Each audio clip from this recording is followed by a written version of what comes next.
I'm Scarlett, And I'm Echo. and have you missed our weird and strange and unforgettable conversations? I sure hope so. And I sure hope you've had a wonderful holiday. We took a bit of a break. Well, we took a bit of a break from the podcast. I did not take a break from everything that I do because anyone who knows me knows that I have trouble stopping. So Scarlett can't stop, won't stop. I've been streaming every day. So I think it'd be fun if before we get into the subject for today, we look because it's a new year. We look at the predictions that Nostradamus has for 2021 because a lot of us are probably hoping that shit gets back to normal, or at least I am. Well, if his predictions reign true, this whole new normal is about ready to get really weird. Okay. Echo hasn't looked at these yet, which makes it a lot more fun because I get to shock her with it all too. So, the article I read, and I'm just gonna quote this line because it's hilarious. It says, "We can't seem to get away from Nostradamus's predictions, even after 2012, when the world didn't actually end. We also can't seem to seem to shake bad news." Okay, so hold Oh, on to dear. your butts. His predictions are a little bit wild. So his predictions for the coming year are morbid, terrifying, and all around just weird. All right. So I'm ready for this. okay, so it seems the predictions will end with certain death and Yeah. possibly the world as we know it, which don't most predictions at this rate. So Yeah. So, according to one website, 70% of his predictions have came true. But the lineup that he has for 2021, they all seem a bit far-fetched. No, Okay. and we're not talking the Pokemon. You had to go there, didn't you, Scarlett? Oh my god. So we better cross our fingers that this man is wrong. Just saying. So, one of the things that he predicted will happen in the next year is a zombie apocalypse. Are you freaking kidding me right now? No. Like, I'm trying to find like the actual line that predicted that because I read it in another article. Hold on, I'm looking. You're hold on to your butts. Crap is getting weird. Okay. So it says in his writings he mentioned few young people half dead to give a start. Okay. Okay. So half dead, possibly zombies. Yeah. So, and then it says fathers and mothers dead, infant sorrows, women in mourning, and the pestilent she monster, the great one to be no more, all the world to end. Hmm. Your face. Yeah. I, it's one of those frowny faces that's also a smile face. Don't let Echo lie. She's secretly going to get that as a tattoo. Well, I mean, we've all been obsessed with zombie movies like forever. So we can't lie that we haven't thought of, oh, what will we do if it's a zombie apocalypse? And honestly, I say we go to the pet store where I work. We'll board up all the windows. But food. We can eat the dog food. Ew. No, we're not going there. If we get desperate enough, we will eat the dog food. We already We talked have, about what people will eat when they get desperate enough. We don't need to go back into that conversation. but there is plenty of dog and cat food at the store. There is plenty of like dog treats that are literally just dried meats. Like there's turkey jerky, there's beef jerky, there's deer jerky, there's duck jerky. We could eat all that stuff, but we should ration that out. So So, yeah. okay, you ready for the next part of what he said? Yes. So, after a great trouble for humanity, a greater one prepared. The great mover renews the ages. Rain, blood, milk, famine, still, and plague. Is the heavens on fire? Seen a long spark running. But basically, the predictions for this year in a whole are zombies, famine, Okay. and an asteroid. Perfect. We'll go out like the dinosaurs. See, and then next up, an asteroid in the sky only seems no, in the sky only sees fire, a long trail of sparks. So basically, what this is saying is we possibly might get hit by an asteroid. But a lot of people don't take his, words to be very meaningful, seeing Yeah. how they are or as actual predictions because Yeah. they're also loose, like they're up for interpretation, and a lot of Yeah. times you can fit anything into, you know, an interpretation for the most part. If you try hard enough, almost anything will fit. Mhm. So that's always interesting. I'm looking forward to the zombies trying to get into my house. Are you? Are you sure? In case everyone doesn't know, my dad has a hoard, an absolute hoard of guns and ammunition, not to mention a bunch of like axes and spears and all kinds of other melee weapons. So, good luck. Good luck to any zombies who try to get into our house. Okay, Echo. So, seeing how you've been off for like what, 2 weeks now, how caught up are you on your current podcasts? I am pretty much all caught up. I've been looking for something new to listen to. Especially since we took a week off, I'm betting. Yeah. Well, maybe you should check out this new one that Yeah. I've been enjoying. So, you're all caught up on your podcasts, right? Absolutely. So, I've got a podcast for you, and I think I'll let them tell you about it in just a second. But it's called Hush Hush Society Conspiracy Hour. Okay. And it is ran by Declassified Dave, Mystery Mike, and Slick Frock Sanders. I gotta say, I am loving those names so far. So they specialize in conspiracy theories, secret societies, cryptids, and the paranormal. So Ooh. I'm going to let them take it from here. Greetings, I'm Declassified Dave. I'm Mystery Mike. I'm Slick Frank Sanders. Join us on the Hush Hush Society Conspiracy Hour Mondays, where we look into the dark secrets of the conspiratorial world. We'll explore the likes of government cover-ups, the existence of otherworldly beings, unexplained phenomena, and cryptids. We tackle these topics with an open mind, a sense of humor, and dapper drippage. Find us on Facebook, Twitter, and Instagram, and listen on all podcast platforms. So, believe it or not, this podcast is not necessarily about predictions. I thought we might, but thought we'd take a different route because we're coming up on we're in January. I was gonna say we're coming up on January. We are in it.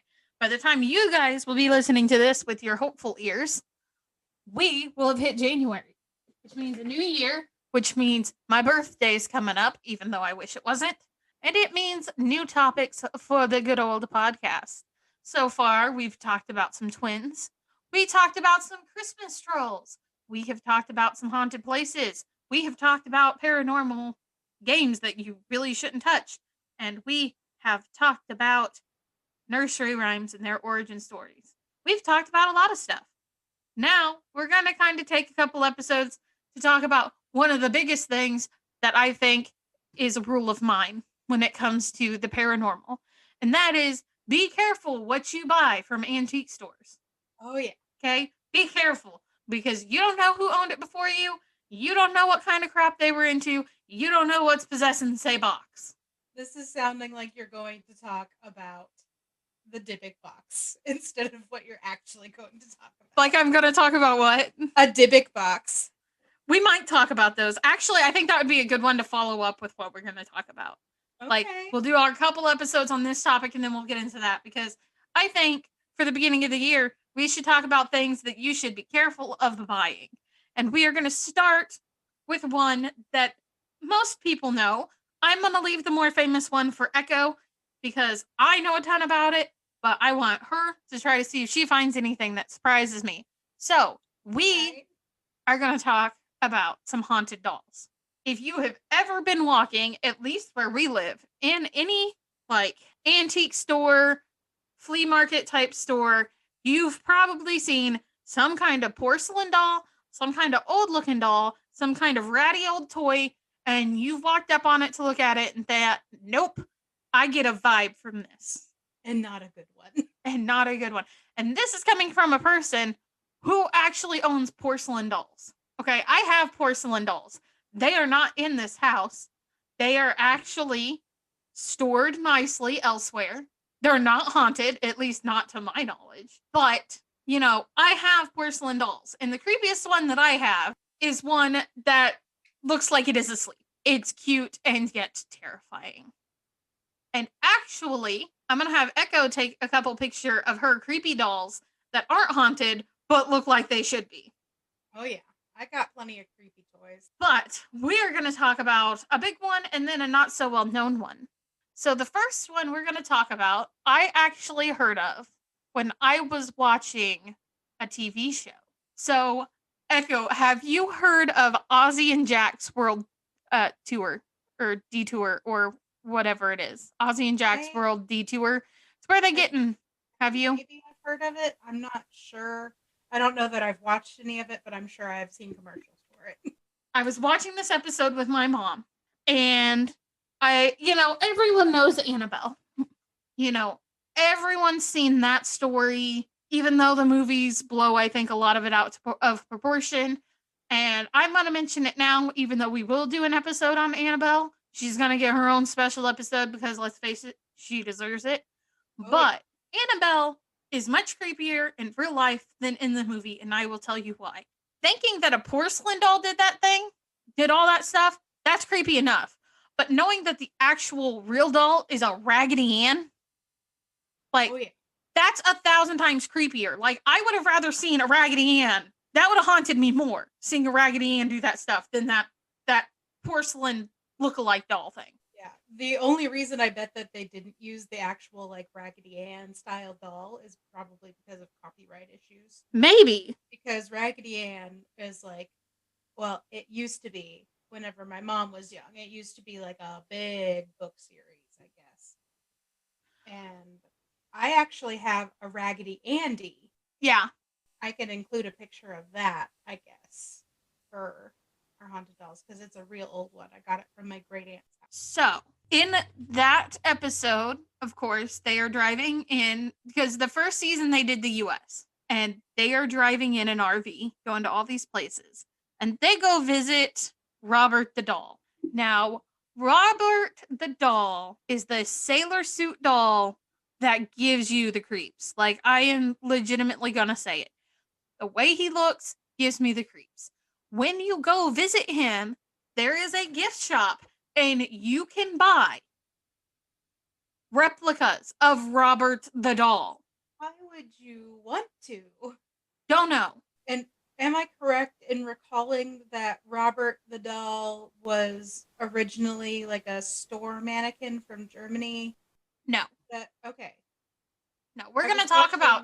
I was watching a documentary a while back called Lore. It's on Amazon Prime, and they were talking about how the child that received Robert got it from like a great aunt who was on vacation.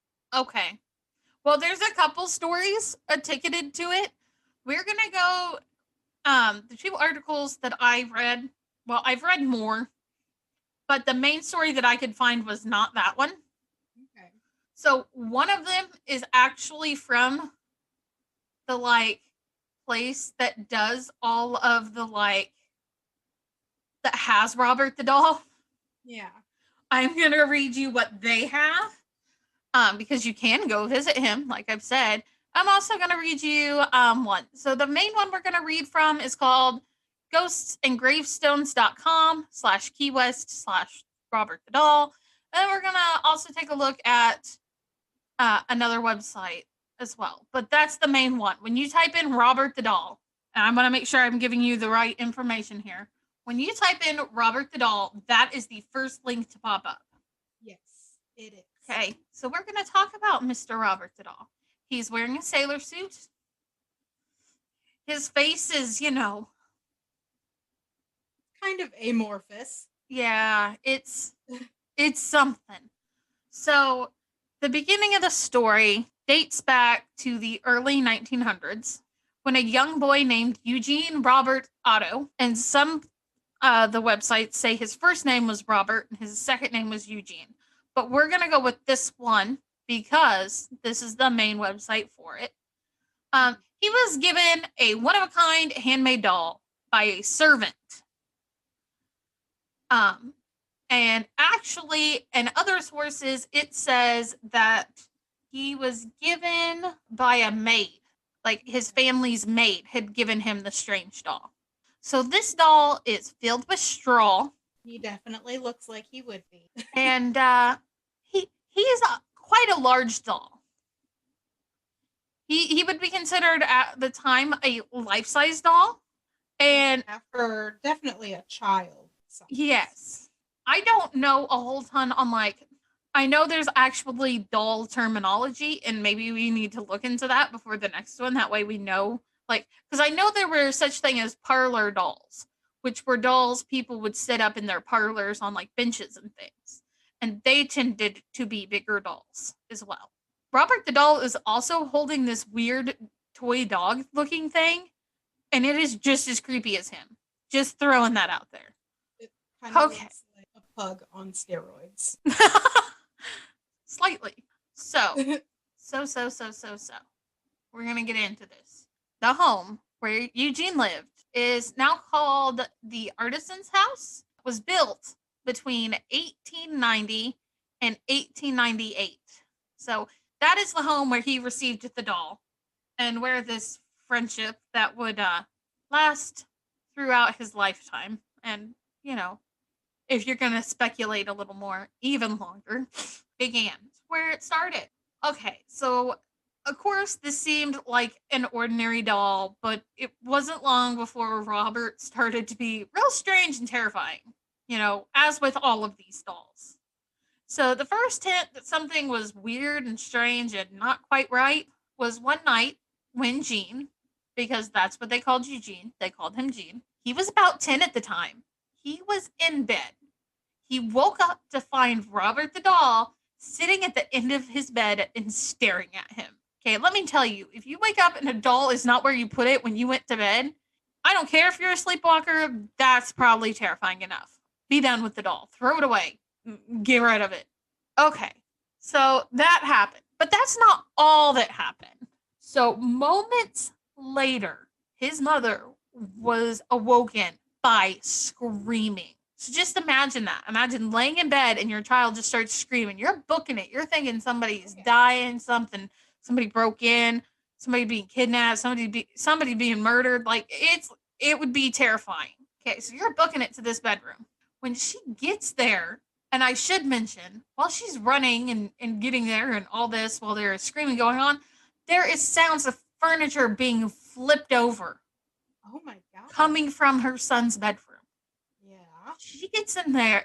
Gene is crying for help, begging for his mother to rescue him. So when she finally gets there, right, and is able to pull open the door, which was locked, she found Gene curled up in fear on his bed, his room in complete and utter shambles. It was a disaster zone.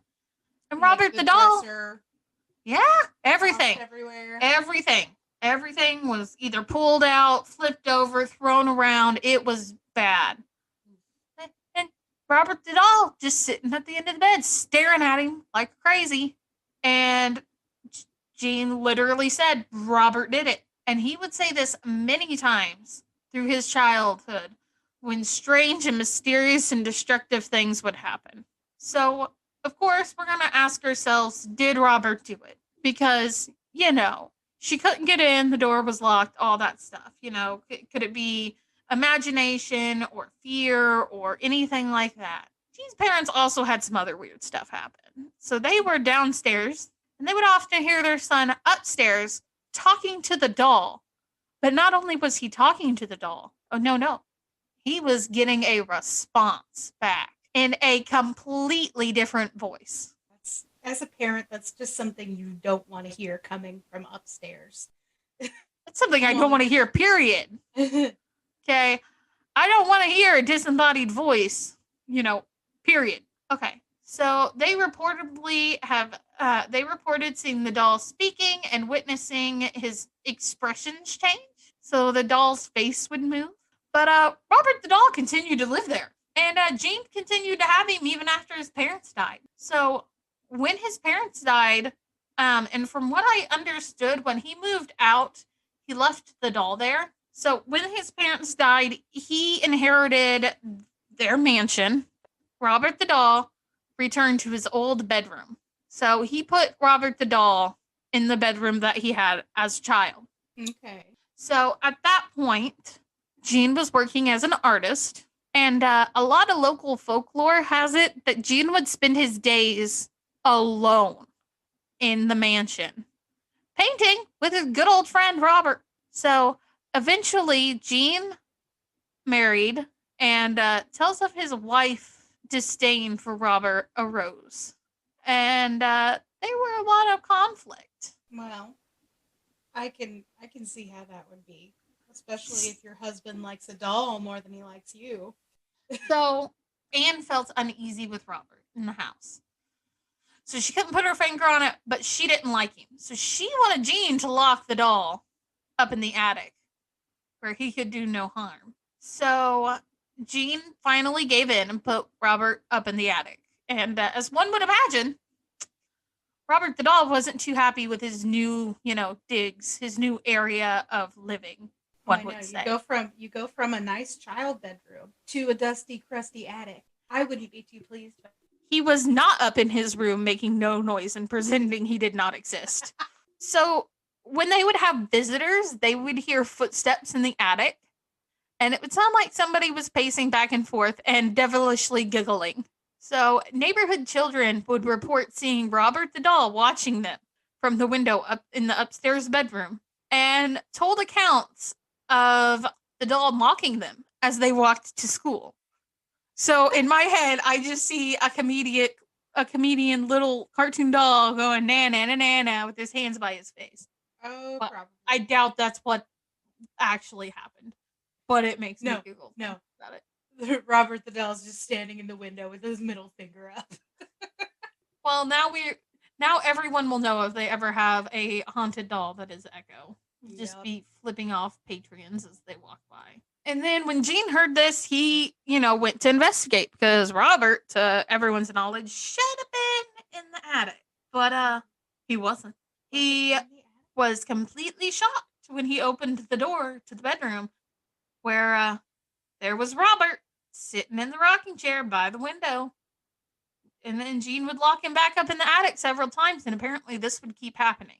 So that part makes me wonder if the doll just magically escaped the attic, or if somehow Jean, without knowing it, would subconsciously, through some weird connection he had with the doll, go up to the attic, like sleepwalking like almost, and Yeah. take Robert and put him in the room. Because I'm not saying Robert's not haunted. Yeah, I mean, it would But- just make more sense to me, though. Like, I don't know. For some reason, in my brain, it's a doll. It shouldn't be able to move on its own, whether it's haunted or not. Like, it's an inanimate object. A ghost shouldn't be able to make a thing walk. So to me, like the ghost inside it would more likely like possess sleeping Jean's brain and make him go get him out of the attic and put him where he wanted to be. To me, that makes more sense than like the doll actually like magically unlocking a lock and walking back to where he belongs. If there is that connection with the doll, right? Then it does make you wonder in some sense if I believe he's possessed and haunted, because there's other stories that people have told after they've went and visited him. And I believe in things kind of like that. Mhm. And I do believe it, I don't know if hauntings work exactly the way our brains think they do, or Yeah. if I mean, you that's know, just something that if something has humans attached can't really itself explain. to this doll and the energy continues, because they do say that ghosts continue, 95% of ghosts continue to think they're alive. Yeah. So where As you're long like, as, get like, out it's of my like- house, Yeah. this is my house, not yours. You're not alive no more. They're thinking as in they're interacting with you like you're the one breaking and entering Yeah. in a sort of way. Yeah. But Provided it's like an intelligent haunting yes, instead of a residual haunting. but this sounds like something had attached itself to this doll and it took a liking, whether it be demonic or just possession, whatever it is, took a liking to this child, to this human. And it makes me wonder if there was some sort of bond formed where, in a way, Jean was being controlled by the doll. Yeah. Because even if it was something haunting the doll, the way hauntings work, that could have still flipped all the furniture. Yeah.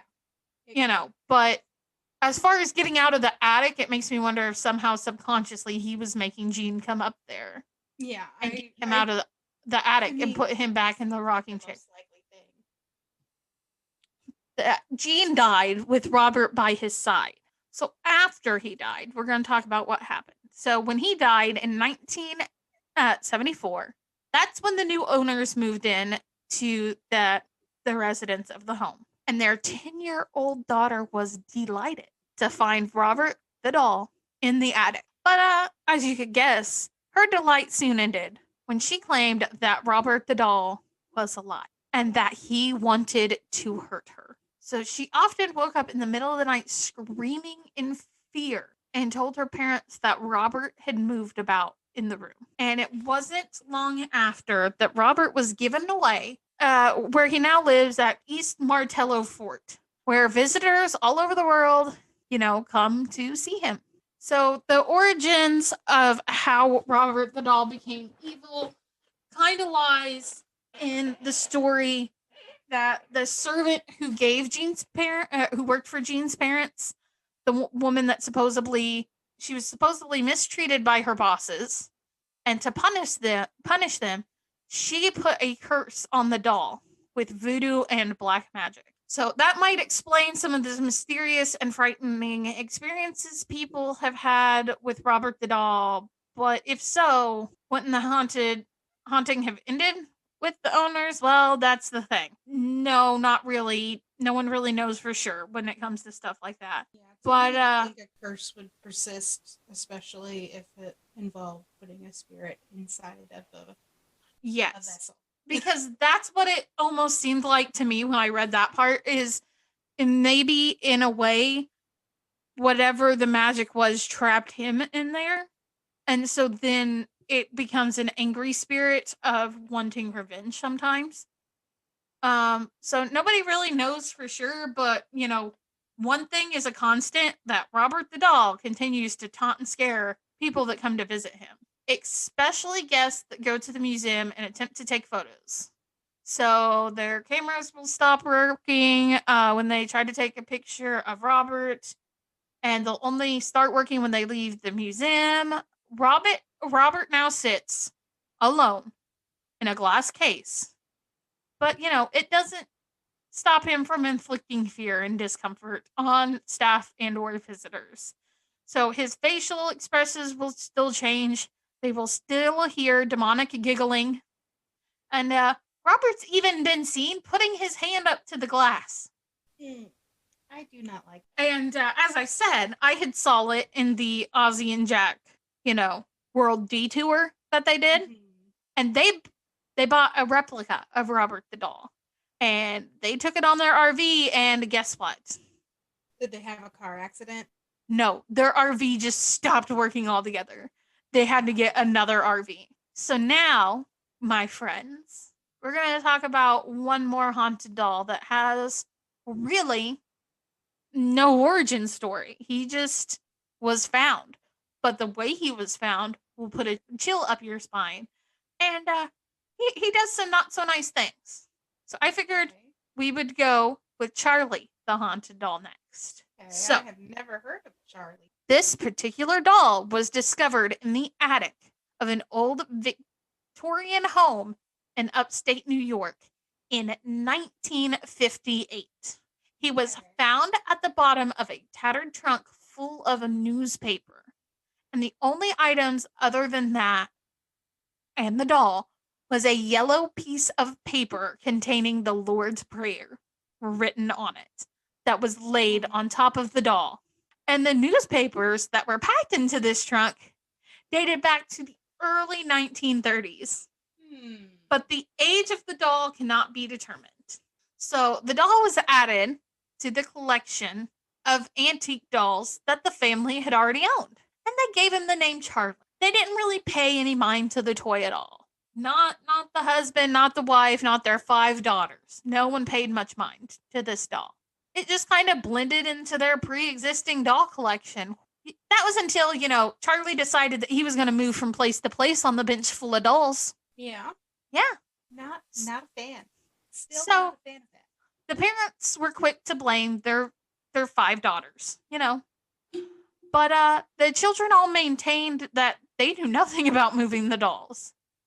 And their youngest daughter, who was 4 years old, she kind of made a scary statement, as one child does. She said that Charlie speaks to her when she would get up to use the bathroom in the middle of the night. So naturally, the parents blamed the child's imagination because what doll talks to a 5-year-old? Plenty of dolls, I'm sure. All of them.